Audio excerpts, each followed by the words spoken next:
ಹೇಳಿ ಅದಕ್ಕೇನಂತ ಕೇಳಿ ನಿಮ್ಮ ವಿದ್ಯಾರ್ಥಿಗೆ ತಕ್ಕೊಂಡು ನಾನಲ್ಲ ಅಂತ ನನಗೆ ಅನಿಸ್ತಾ ಇದೆ. ಯಾಕೆ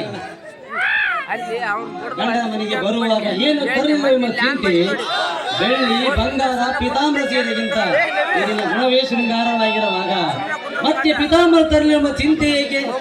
ಅರ್ಥಗಳಂತೆ ಇದನ್ನ ರೂಪವೇ ನನ್ನ ಕಣ್ಣಿಗೆ ಶೋಭಿಸುತ್ತಿರುವಾಗ ನೀನಾವ ಚಿಂತೆ ಮಾಡಬಾರದು. ಹಾಗಾದ್ರೆ ನೀವು ನನಗೆ ಮಾತಾಡ್ಕೊಡ್ತೀರಾ? ಅದಕ್ಕೆ ಸಂಕೋಚ, ಕೇಳದೇನು?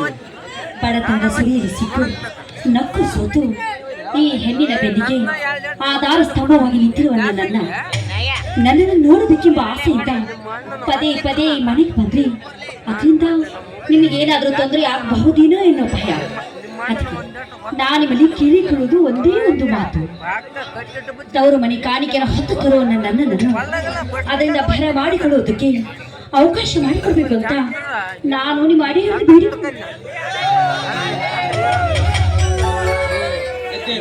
ಭ್ರಮೆ ಎಂಬ ನಿದ್ರೆಯಿಂದ ನೀನು ಅಚ್ಚರಿಯಾಗುವಂತ ಕೆಚ್ಚರಿ ಹೇಳಿ ನೀನು ನಿನ್ನಂತ ಒಳಣ್ಣವರು ಈ ಮನೆಗೆ ಬಂದರೆ ನನ್ನ ವರ್ಚಸ್ಸಿಗೆ ಧಕ್ಕೆಯಾಗುತ್ತೆ ಎಂದು ವಿಚಾರಿಸುವ ತುಚ್ಛ ಮಾನವನಲ್ಲ ನಾನು. ತವರಿನ ಕಾಣಿಕೆ ಆಗಾಗ ತರುವ ಬದಲು ತವರಿನ ಸಿರಿಯಂತೆ ಇದೇ ಮನೆಯಲ್ಲಿ ಎಲ್ಲ ಬಿಡು. ನಮ್ಮ ಮೇರುವರೆಗೂ ಹಿರಿಯನಾಗಿ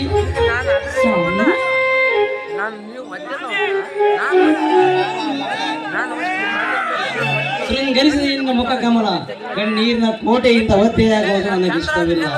ನೀನು ಸದಾ ನಗುತ್ತಿರಬೇಕೆಂಬ ಬಯಕೆ ನನಗೆ.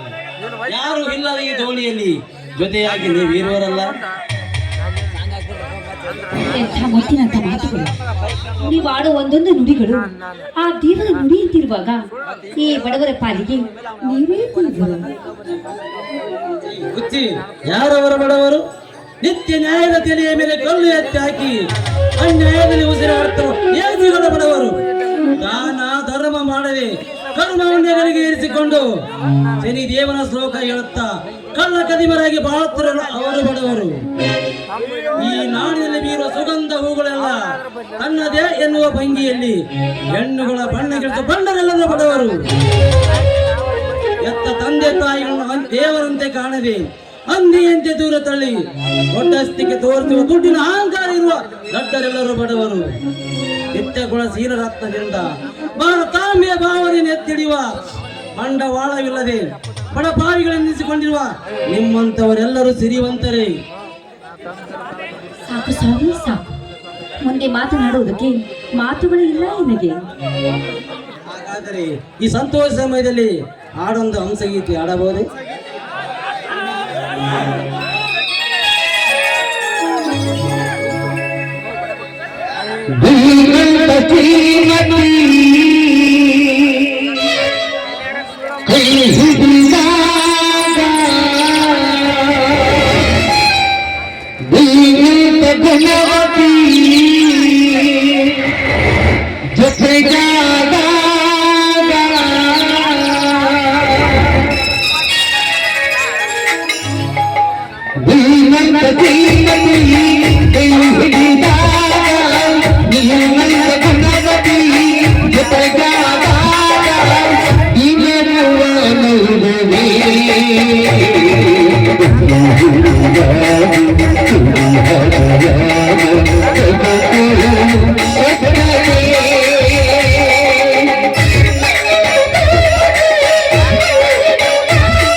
ಅಯ್ಯೋ ಅದು ಇದು ನಾನು ಈ ಸಮಯದಲ್ಲಿ ಬರಬಾರ್ದಿತ್ತೇನು?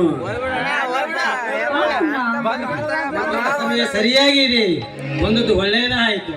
ಅದು ಅದು ನೀವು ಅಣ್ಣ ಮಾತನಾಡ್ತಾ ಇದ್ರಿ, ಹೊತ್ತು ಹೋಗಿದ್ದೆ ಗೊತ್ತಾಗೋದಿಲ್ಲ. ನಡೆಯೋಣ, ಊಟ ಮಾಡುವಂತೆ. ನೀವು ಊಟ ಮಾಡಿ, ನನಗೆ ಆಸ್ಪತ್ರೆಯಲ್ಲಿ ಕೆಲಸವಿದೆ, ಮುಗಿಸಿಕೊಂಡು ಬರುತ್ತೇನೆ. ನಿಲ್ಲಿ ವಸಂತ್, ನಿಮ್ಮಲ್ಲಿ ಒಂದು ಮಾತು ಕೇಳಬೇಕಿತ್ತು. ಹೇಳಿ ಭಾವನವರೇ, ಅದೇನೆಂದು? ಹಣಕ್ಕೆ ಮಣಿಯದೆ ಗುಣಕ್ಕೆ ಮಣಿದು ನಿಮ್ಮ ಕೈ ಹಿಡಿದಿದ್ದಾಳೆ ನನ್ನ ತಂಗಿ. ಅವಳೇನಾದ್ರೂ ತಪ್ಪು ಮಾಡಿದರೆ ಅವಳ ತಪ್ಪುಗಳನ್ನು ಕ್ಷಮಿಸಿ ನೀವು ಸುಖ ಸಂತೋಷದಿಂದ ಬಾಳಬೇಕೆನ್ನುವುದೇ ನನ್ನ ಆಸೆ. ಸದಾ ಜನಗಳ ಸೇವೆ ಮಾಡೋ ನಾನು ನನ್ನ ಉಸಿರಲ್ಲಿ ಅವಳ ಉಸಿರು ಬೆರೆಸಿ ಬಾಳಿದಾಗಲ್ಲವೇ ಹಸಿರು ತುಂಬಿದ ನಾರಿಯರು ತಮ್ಮ ಹುಟ್ಟಿದ ಮಗುವಿಗೆ ನಮ್ಮ ಹೆಸರನ್ನು ಆಗ ತಾನೇ ಸಾಧ್ಯ. ನೀವಂದಂತೆ ಬಾಳುತ್ತೇನೆ.